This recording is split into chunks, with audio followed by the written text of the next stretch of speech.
As widely reported, the CSA postponed a planned protest march set for Thursday after the union did not meet the necessary guidelines stipulated by the law for a demonstration. President of the CSA, Mary Isaacs, says the CSA has now reapplied to the Commissioner of Police seeking permission to carry out the peaceful protest on Monday, 8th April. We applied for permission to have the march, but we were told that the police need 36 hours to prepare for the march.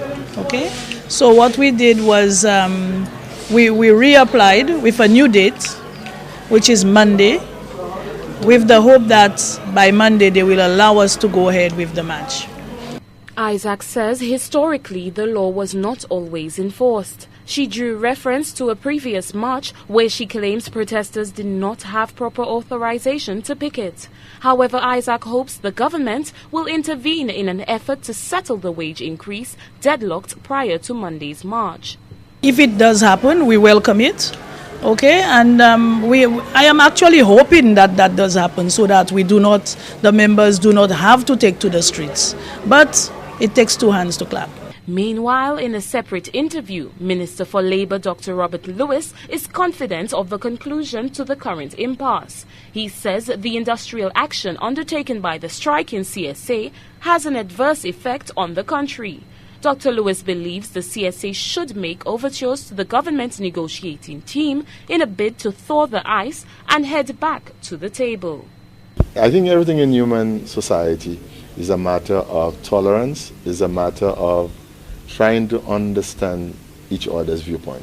So I hope and I believe our people are reasonable, our people are intelligent enough to understand the present situation that we face in the world, that we will come to a speedy end to this impasse. There is an impasse.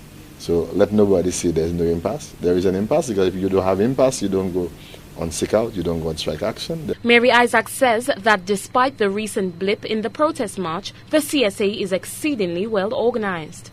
She says the union members have been using their time productively, creating placards and organizing the details of the march. The protest will commence at the CSA compound.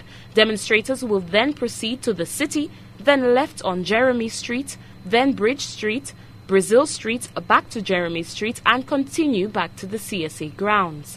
Jade Brown, HTS News Force.